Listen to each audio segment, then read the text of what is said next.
I woke up on Sunday morning to the news that the president of the Church of Jesus Christ of Latter-day Saints, Russell M. Nelson, had passed away the night before. And I just want to take a minute to pay tribute to him and the way he has changed my life in the 7.5-ish years that he has been the prophet of my church. I know a lot of things are being said to pay tribute to him about what he's done as a worldwide prophet and leader, or what he's done organizationally with the church, but I want to talk about how he's affected me in my own discipleship just as a regular member of the church. So there are a few things that have just made a huge difference in my own discipleship that I have learned directly from this wonderful prophet of God. He has taught me more about being a peacemaker. He has called us to end contention in our lives. This really drew to my attention a few years ago when he really started talking about this, about what can I do? There are relationships in my life that are not mended, that there's arguments and, all this stuff going on. And it really drew my attention to what can I do to try to end this? Now, I took his advice and I stepped forward and tried my very best to end some of the contention in some of the relationships in my life. And it has changed me. It has helped me become such a better person. I can't say everything has gone as I had hoped in those relationships, but it did give me an opportunity to get more clear on my own character, how I needed to conduct myself and to see my own weaknesses and make changes so that I could be a more peaceful person. It's also brought to light some issues that maybe needed to be talked about, and it has absolutely revolutionized my relationships, the way I do relationships in my own life.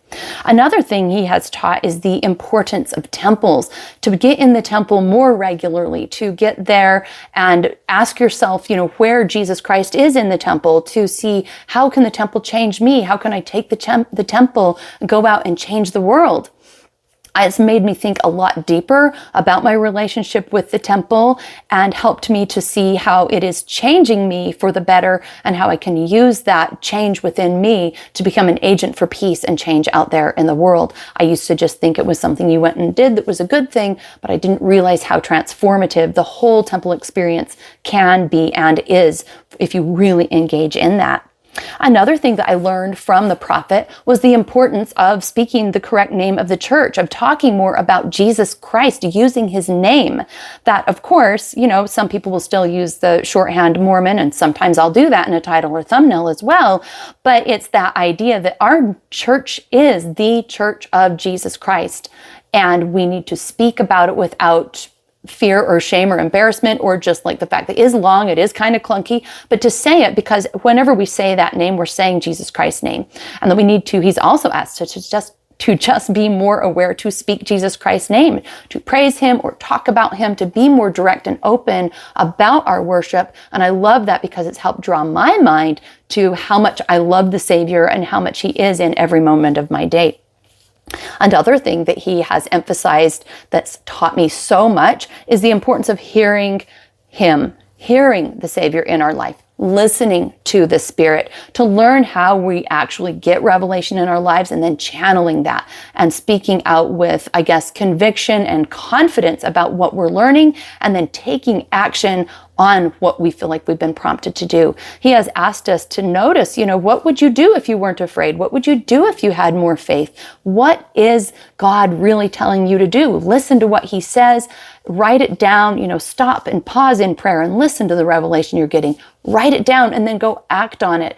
He has called me forth to a greater life of confidence in Christ, that I don't need to wait for some big policy or a church leader to say something or to be asked specifically by somebody to do something.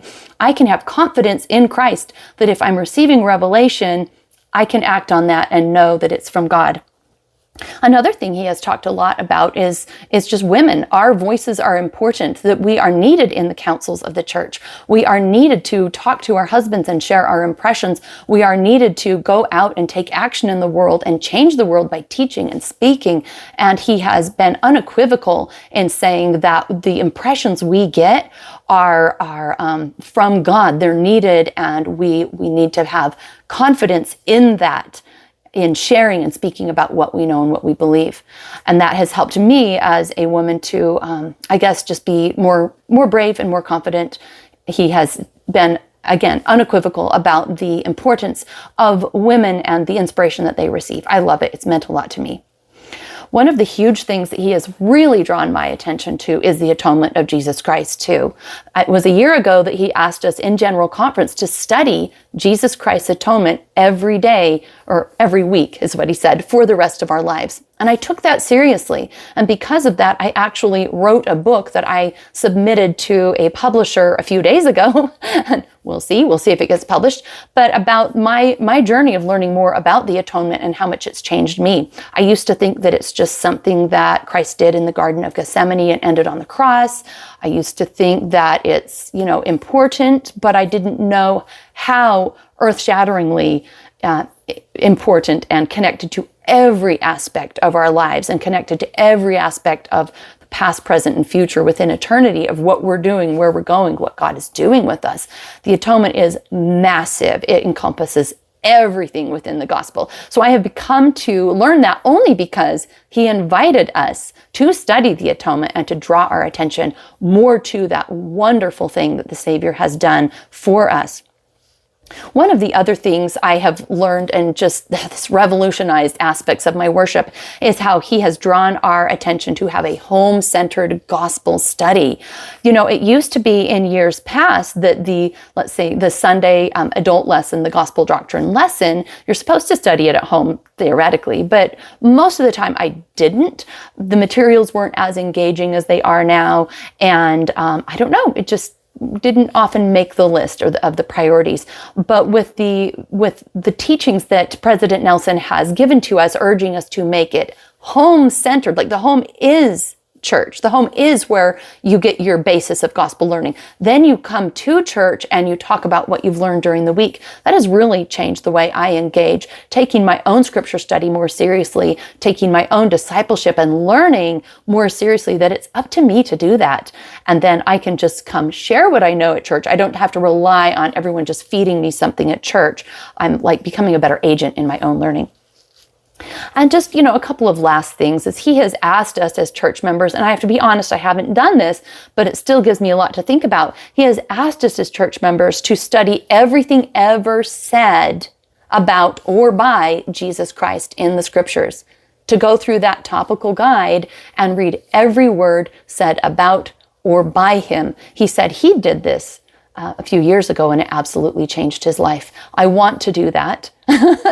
But even just the idea of thinking about it, I need to be more aware of everything that the Savior says and does, not just what happened in the New Testament, but like everything within Scripture is testifying of him and telling us who he is. I can be more aware of the Savior. I feel like that all of these things have culminated in just an incredibly deep and changed awareness in myself of Jesus Christ, of what he's doing in my life, what he's done in my life, what he's offering me, and all the just myriad of ways that he's nurturing me as a daughter of God.